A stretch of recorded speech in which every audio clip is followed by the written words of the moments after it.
Olá, pessoal. Eu me chamo Larissa e sou professora de Física do Pré-ENEM 2022. Esse é o meu sinal em Libras. Eu sou uma mulher branca, de pele clara, cabelos e olhos castanhos. Estou vestindo a camiseta do Pré-ENEM, na cor magenta, e uso óculos.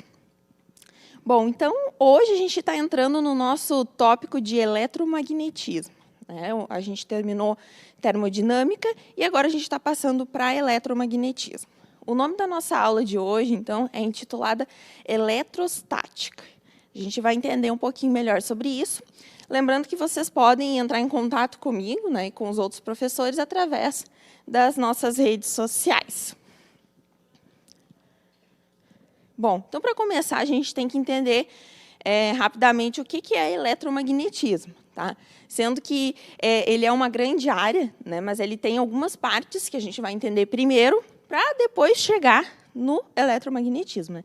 Primeiro, então, é a eletricidade, onde a gente estuda os fenômenos elétricos, que acaba sendo mais do nosso dia a dia, né, de associar. Depois, a gente tem o magnetismo. O magnetismo está associado, então, aos ímãs. Né? A gente vai entender melhor, né, quando a gente chegar nas aulas de magnetismo, certo? E, por fim, né, quando a gente soma, então, a eletricidade e o magnetismo, a gente tem o eletromagnetismo. Tá? Não vou explicar hoje o que significa, mas vou deixar aqui essas imagens, são algumas dicas do que a gente vai conversar quando a gente for tratar, então, desse tema, né, que junta, então, a eletricidade e o magnetismo. Bom, então, entrando na nossa aula de hoje, que é sobre eletrostática, eu vou fazer uma pergunta para vocês. Por que, às vezes, a gente leva choques sem explicação?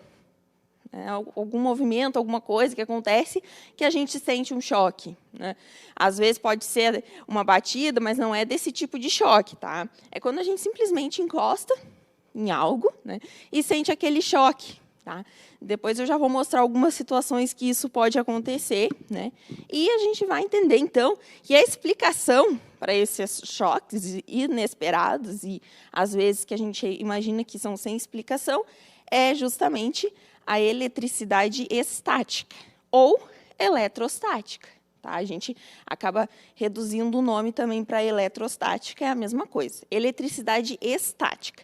Quando a gente fala em estática, a gente está querendo dizer que é uma eletricidade que não está em movimento, né? Como acontece na nossa eletricidade da nossa casa, por exemplo. Né? Ela é uma eletricidade que está em movimento e depois a gente vai conversar melhor sobre ela. Então, aqui são os princípios da eletricidade, como que ela surgiu, como que ela foi identificada. Tá? Bom, então, alguns aspectos históricos. Né? Estudiosos gregos, né, já no século VI a.C., né, davam carga elétrica ao âmbar. O âmbar, que era uma pedra, né, é uma pedra, friccionando com lã. Então, eles pegavam a lã, né, e pegavam a pedrinha e esfregavam nessa lã. Tá? Com isso, eles conseguiam, então, dar carga elétrica para essa pedra, né, e usavam essa atração, que depois que ele tinha carga, para mover objetos leves. Certo? Aqui a gente não consegue entender muito bem ainda, né, esses conceitos, carga elétrica, atração, mas a gente vai conversar sobre isso. Só para vocês verem, né, que já no século VI a.C., apesar da gente ainda não conhecer a eletricidade como a gente conhece hoje, né, nas nossas casas, enfim, já se começou, né, o estudo da eletricidade. Então, o século XIX também foi o século de maior desenvolvimento da eletricidade. Né? Nesse século, então, era o boom, né, científico, era, então, estudar a eletricidade e aprimorar, né, a eletricidade. Em relação a essa época aqui, né, depois a gente vai estudar melhor sobre essa época, onde a eletricidade, então, ela já era movimento, né, ela já tinha movimento. Tem um filme bem interessante, né, que se chama A Guerra das Correntes, certo? Mas depois a gente vai conversar melhor sobre ele e o que está envolvido, né, nesse filme, porque hoje a gente não vai falar exatamente desse tipo de eletricidade. Bom, então, para começar, a eletricidade do modo mais básico que a gente conhece ela, a gente precisa relembrar a estrutura do átomo. Então, na nossa aula 12 de física, a gente conversou sobre essa estrutura, né? Mas só relembrando, então, aqui, né, no centro a gente tem o núcleo, do átomo, né?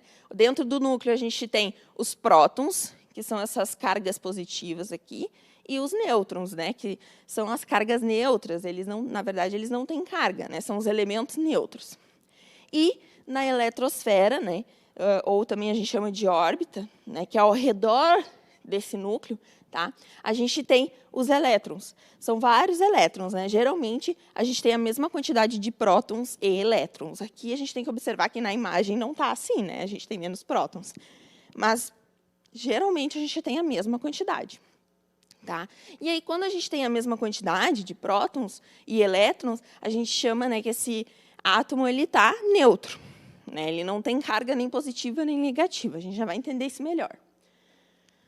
Bom, então, já falando em carga elétrica, né? A carga elétrica, então, está associada aos prótons e elétrons de um átomo.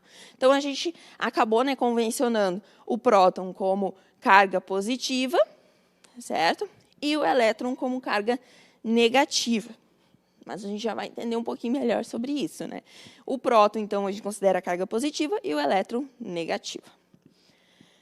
Então, essas cargas, né, elas têm o mesmo valor, tanto a carga elétrica do próton como a do elétron. Porém, eles apresentam comportamentos diferentes. E é isso que a gente vai ver, né? O comportamento do próton e do elétron ele é diferente. Então, como eu já disse, o próton ele foi convencionado, né, a ter uma carga elétrica positiva e o elétron, então, carga elétrica negativa. Isso é importante a gente frisar, né? O que quer dizer que foi convencionado, né? Os estudiosos, em certo momento, eles decidiram, não, o elétron a gente vai chamar de carga elétrica negativa e o próton de positiva, por causa do comportamento deles. Mas eles poderiam ter decidido o contrário também. Tá? Então, é uma convenção científica, né? Usar o próton como positivo e o elétron como negativo. Então, o valor dessa carga, né, elétrica de um próton ou de um elétron é denominada carga elementar, pois é o menor valor, né, de carga elétrica encontrado na natureza. Lembrando, encontrado na natureza, né, de forma científica, então eles conseguem fazer algumas modificações. Tá? Por isso que quando a gente fala na natureza, quer dizer que a gente não fez nenhuma modificação, né, de laboratório. Tá? E essa carga elementar, a gente chama de E, né, é esse valor aqui. Tá? Claro, né, gente, lembrando que valores desse tipo, geralmente no Enem, né, eles já aparecem para a gente. Né, eles não são, você não precisa saber esse valor, você só precisa saber, né, a carga elétrica elementar vai ser este valor aqui, né, para você identificar na hora das questões, para você compreender o que está acontecendo. Né? Então, esse é o menor valor, né, que a gente tem na natureza, 1,6 vezes 10 elevado na menos 19 coulombs. Tá? Aqui já entra uma parte importante, a gente está falando de coulomb, que é a unidade de medida de carga elétrica. Tá? Como está aqui, ó, qualquer, né, carga elétrica, então a gente vai medir ela em coulomb. Certo? Na nossa próxima aula, a gente vai entender um pouquinho quem foi, né, o Coulomb, que, como o Newton, né, também deu nome a uma unidade de medida. Nesse caso, o Coulomb, ele foi importante, então, para a eletricidade. E o E, né, só para complementar, é a carga elementar. E, claro, continua sendo Coulomb, né, porque continua sendo uma carga elétrica. Então, né, para uma quantidade maior de carga elétrica, né, porque ali a gente estava falando da menor, né, encontrada na natureza. Agora, se a gente tem uma quantidade maior, a gente tem que usar essa relação aqui, né? Carga, esse Q aqui é o símbolo da grandeza que a gente usa para carga elétrica. Esse N aqui vai ser a quantidade de matéria, né, que eu tenho. Aqui, geralmente, a gente usa, então, quantidade de prótons ou elétrons, né? Aqui é a carga elementar, e é importante frisar, né, que aqui a gente tem um mais ou menos. Se for próton, a gente usa o mais. Se for elétron, a gente usa o menos. Tá? Então, a carga ela vai ser negativa se eu estiver falando de elétrons, e ela vai ser positiva se eu estiver falando de prótons. E elas podem ter o mesmo valor, né, que é o valor, então, da carga elementar, né, multiplicado daí por quantos a gente tem, né, de cada um deles. Bom, então, para a gente entender um pouquinho o que acontece, né, com os corpos eletrizados, como que a gente vai dizer se um corpo ele está neutro, se ele está carregado positivamente ou negativamente? tá? Ó, observem aqui, a gente tem um corpo neutro. A gente chama ele de corpo neutro. Claro, pode ser que não esteja escrito aqui, né, para a gente identificar. O que a gente faz? A gente tem que ver que a gente tem a mesma quantidade, tá, de prótons e elétrons. Vejam que lá, antes, a gente fez uma representação diferente do átomo, né? A gente usava o próton, ele estava no núcleo, e o elétron, ele estava ao redor, tá? Na eletrostática, a gente costuma representar o átomo de várias formas, tá? Às vezes, a gente representa ele somente com o negativo, às vezes somente com o positivo, tá? É uma forma diferente de representar. Então, aqui é como se a gente tivesse um átomo, tá? Só que ele está diferente, né, do que vocês costumam ver. E aqui a gente destacou, né, os prótons e os elétrons. A gente não está nem vendo os nêutrons aqui, porque para a gente ele não vai ser importante, tá? A gente viu que tem a mesma quantidade, então a gente pode dizer que é um corpo neutro, tanto de prótons como de elétrons, né? Tem que ter a mesma quantidade. Tá. E eu vou fazer alguma modificação nesse corpo aqui. Tá? Ele continua aqui com a mesma quantidade, mas o que eu vou fazer? Eu vou remover alguns elétrons. Ó, vejam que aqui ficou faltando, né? Então, esse corpo agora, ele perdeu elétrons. O que acontece com o corpo quando ele perde elétrons? Ele fica carregado positivamente. Por quê? Porque agora a gente tem mais prótons do que elétrons. Então, a carga total dele vai ser maior, né, positivamente. Então, a gente diz que esse corpo está carregado positivamente, porque ele perdeu, né, alguns elétrons. Se ele perder somente um elétron, ele já vai ser carregado positivamente. Tá? Não importa a quantidade, né? Só que, se ele não tiver a mesma quantidade de prótons e elétrons, ele vai ser carregado. Tá? Aí, para a gente saber se é positivamente, ele perdeu elétrons. No segundo caso, então, a gente tem outro corpo neutro, né? Aqui, né, o que vai acontecer com ele? Ó? O que aconteceu aqui? A gente ganhou elétrons. Tem mais 2 aqui. Tá? Então, nesse processo, esse corpo ele ganhou elétrons. Como ele ganhou elétrons, então o corpo ele vai estar carregado negativamente, porque agora ele tem mais elétrons do que prótons.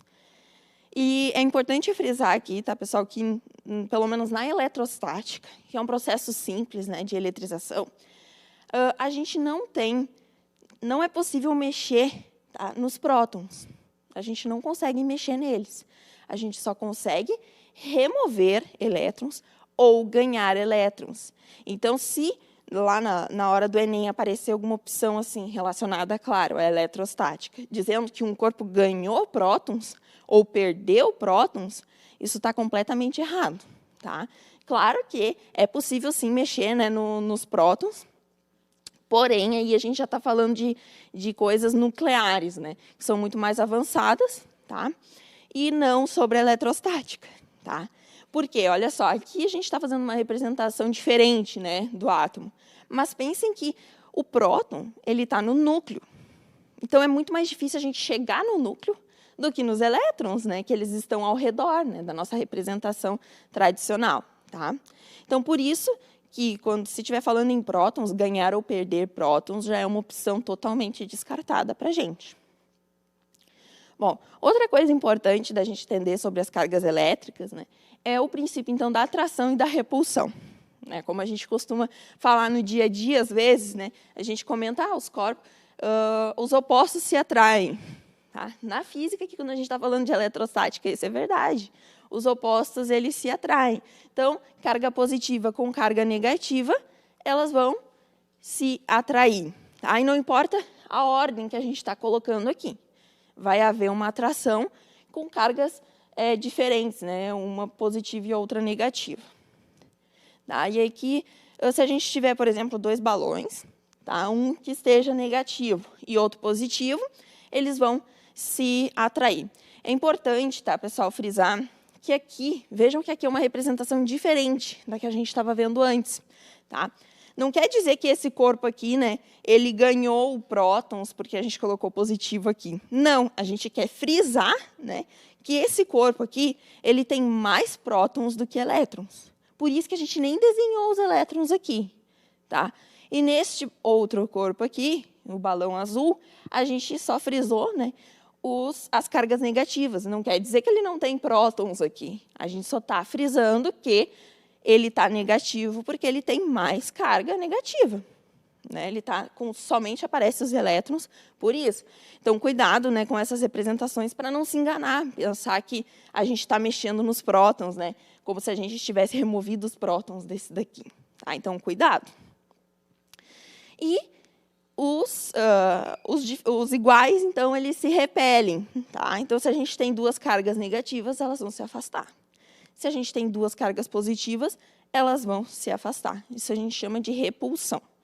Tá? Então, ó, se a gente tivesse, então, por exemplo, dois balões e os dois negativos, né, carregados negativamente, eles iam tentar se afastar um do outro, certo? Bom, existe outra coisa importante para a gente entender já na eletrostática, depois a gente vai continuar falando sobre isso, mas já na eletrostática a gente precisa saber, então, que são materiais condutores e isolantes, que são os principais, tá? Não quer dizer que não existam outros tipos que geralmente são usados na ciência mais atualmente, tá? Como os semicondutores e também os supercondutores. Tá? Só para lembrar que eles existem, mas para a gente os mais importantes, então, são os condutores e os isolantes. Então, materiais condutores geralmente são os metais. Tá? Geralmente, claro, existem outros materiais que também são condutores, mas geralmente, então, sempre, quase sempre, vai aparecer os metais. Então, aqui a gente tem algumas barras, né, de ferro. Olha só o que apareceu aqui. O nosso cabo, né, o nosso fio, que geralmente a gente usa, né, na nossa casa, em diversas coisas, né, para a gente poder ligar a luz na nossa casa, qualquer coisa, a gente tem esses fios. Do que eles são feitos? Né, que a gente tem um rolo desses fios. São feitos geralmente de cobre, tá? Que é um material que se usa bastante para fazer fiação elétrica, né, de todos os tipos. Então, nos metais, os elétrons eles se movimentam com relativa facilidade, e isso se justifica pelo elevado número de elétrons livres presentes. Como assim? O que é? O que são, né, esses elétrons livres? Tá, a gente já falou um pouquinho lá em termodinâmica, quando a gente falou, então, em bons condutores de calor, em maus condutores, né? A gente já olhou um pouquinho para os átomos, né? O que acontece aqui? Porque, geralmente, tá, os bons condutores de calor também são bons condutores elétricos. Tá? Então, são bem parecidos. Tá? A maioria deles correspondem com os elétricos. Então, aqui a gente tem o átomo do cobre. Tá? Ele tem, então, 29 elétrons ao redor dele. Tá? Ó, vejam que aqui temos, de novo, uma representação diferente do átomo. Então, a gente precisa estudar muito, né? Lembrar muito como que a gente pode representar o átomo de várias formas. Aqui, ó, vejam que o núcleo, eu não estou vendo os prótons nem os nêutrons. Eu estou apenas representando, né, o núcleo. Tá? Porque o que é importante para mim nessa imagem são os elétrons. O que acontece aqui? Tá? A gente tem a configuração eletrônica, que a gente chama. Tá? O que acontece? A gente tem um último elétron aqui na última camada. Ó. Tá vendo? Somente um. Esse elétron aqui, ele é muito mais fácil da gente remover ele, tá? Do que se eu não tivesse ele aqui, né? Estivesse totalmente fechadinho. Tá? Então, é muito fácil da gente remover. A gente precisa aplicar pouca energia, tá? Para conseguir remover esse elétron daqui. E a gente chama, né, de elétrons livres, por quê? Se eu tenho uma barra metálica, uma barra de cobre, por exemplo, né, que é o material que a gente tem aqui. O que acontece? São vários átomos de cobre, né, um do ladinho do outro. Eles acabam, então, se confundindo e eles não conseguem saber se esse último elétron é de quem. Então, eles não têm dono, digamos assim. Né? Quando passa, então, a corrente elétrica, enfim, a gente vai conversar melhor sobre isso, eles acabam se misturando. Então, eles não têm um dono. Por quê? Porque a gente pode representar, tá, este mesmo átomo aqui desta forma aqui. Porque o que importa para a gente, né, nesse exemplo aqui, é o último elétron, que fica livre. Tá? Então, aqui a gente considera, né, o núcleo com os prótons, com os nêutrons, e aqui a gente está considerando somente o último elétron, que é o mais importante. Tá? Então, isso a gente chama de elétron livre. Né? E é como se a gente tivesse vários átomos, né, desse tipo aqui, um do ladinho do outro, e eles se confundem com esse daqui, né, com esse último elétron. Eles não têm dono, tá? Eles se movimentam entre vários átomos. Bom, um outro exemplo é o ouro, né? Vejam que o ouro também tem um último elétron na última camada, tá? Acontece a mesma coisa com o nosso cobre, né? Materiais metálicos, lembrando. Então, a gente tem um último elétron na última camada, né? Então, é muito fácil a gente, digamos assim, remover esse último elétron, né? Que ele flua pelo metal, né? Uma barra totalmente de ouro. Esse elétron, acontece a mesma coisa com ele, ó. Vejam que a representação que a gente faz é igual à do cobre que a gente fez antes. Porque o que é importante para a gente é o quê? Um elétron livre aqui. E é esse o último da última camada. Então, ele acaba, de novo, fluindo, né, entre esse material, sem saber de qual átomo ele pertence. Tá? Então, por isso, né, que os materiais, os metais são bons condutores, porque a maioria deles tem um último elétron, né, na última camada. Materiais isolantes, então, acontece justamente o contrário, né?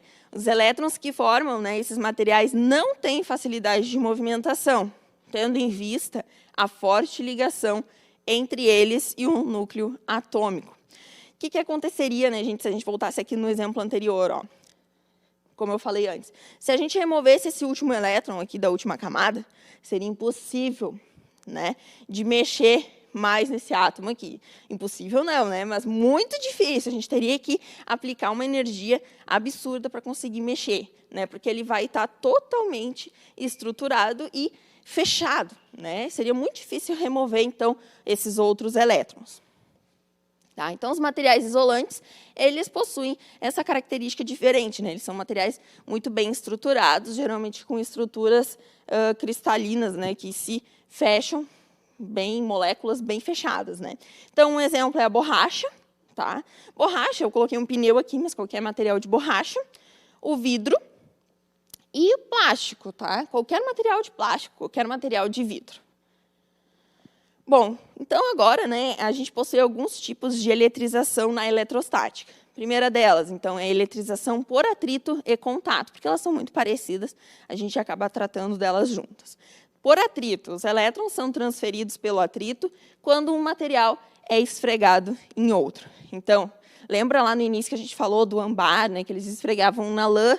Então, é esse movimento, né, de atritar que vai, então, arrancar os elétrons do material da lã, no caso, para ser transferido para a pedra.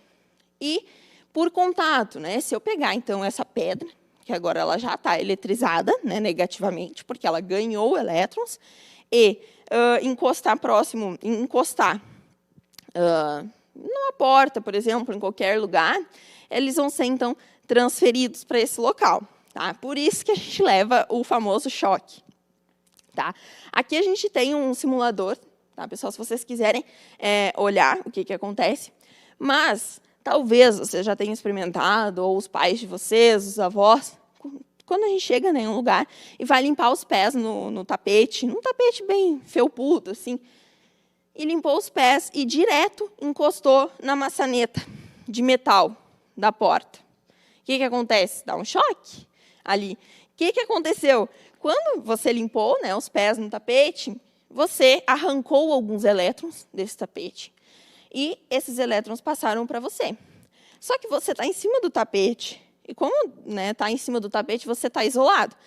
E aí, quando você entra em contato com a maçaneta, que é de metal, esses elétrons eles vão fluir diretamente para cá. Por isso que você sente, então, um choque na mão, porque eles vão fluir muito rápido, porque eles querem escapar do teu corpo. Né? Se você logo, por exemplo, limpou os pés, mas fosse para o chão, eles já iam fugir de você. Né? Mas como você está ainda em cima do tapete, e encostou na maçaneta, eles vão fugir muito rápido por aqui e vai dar o choque. Tá? Isso também acontece, às vezes, dentro do carro. Tá? Quando você está dentro do carro, em algum momento você pode ser eletrizado, né? E aí você está em cima de um tapete, que é de borracha, que vai isolar você, e aí você abre a porta do carro, né? E, por descuido, encosta na parte metálica do carro. Também pode dar um choque. Acontece a mesma coisa. Né? Você está eletrizado e os elétrons vão querer fugir muito rápido, né, para a parte metálica, que é um bom condutor, né, e vai dar o choque, né, em você. Se você não encostar no carro, geralmente você nem vai perceber que você está carregado eletrizado, porque você pisou direto no chão, né? E, claro, tem que ser na parte metálica do carro para isso acontecer. Bom, polarização de carga, então, é quando a gente já falou sobre isso, né? Mas só para dar nome às coisas. Quando a gente, por exemplo, pega um balão e esfrega no nosso cabelo, tá? Tem que esfregar muito forte. Eu até queria fazer essa experiência hoje aqui no estúdio, mas hoje, né, pessoal, o dia da gravação está muito úmido, então não funciona, tá? Recomendo vocês fazerem as experiências, mas num dia que esteja bem seco, que daí funciona, tá? Pega um balão e esfrega bem forte na cabeça, bem forte mesmo. Quando você achar que está bom, continua esfregando, porque ainda não está bom, tá? Senão é difícil de observar. Então, essa menina aqui, né, digamos que ela esfregou, né, um pouquinho no cabelo dela, às vezes já acontece de grudar o cabelo assim no balão, tá? E aí a gente pega, né, esse balão que está carregado negativamente e chega próximo, né, de uma latinha, por exemplo, e ela começa a se movimentar, tá? O que acontece? As cargas positivas, né, de uma certa forma, elas vão chegar para esse lado e as negativas vão ficar do outro, né? E isso faz com que ele se movimente, tá? Então, na polarização, há apenas uma separação das cargas, tá? Lembrando que esse objeto aqui, ele continua neutro. Tá? Então, é como se acontecesse isso aqui. Ó. A gente tem os elétrons, eles costumam se agrupar de um lado, mais de um lado do que do outro. Tá? Para finalizar, então, a eletrização por indução, que é o último tipo, né? A gente tem, então, duas esferas metálicas aqui em contato. Aí a gente chega, né, com um bastão que está negativo. Ó, vejam que houve a polarização, separação, né, das cargas. Depois a gente afasta. Ó, o A ele ficou positivo e o B negativo. Isso a gente chama de eletrização, então, por indução. Ó, a gente separou o bastão e o A ficou positivo e o B negativo. Certo, pessoal? Por hoje a gente fica por aqui. Espero vocês nas próximas aulas e partiu passar.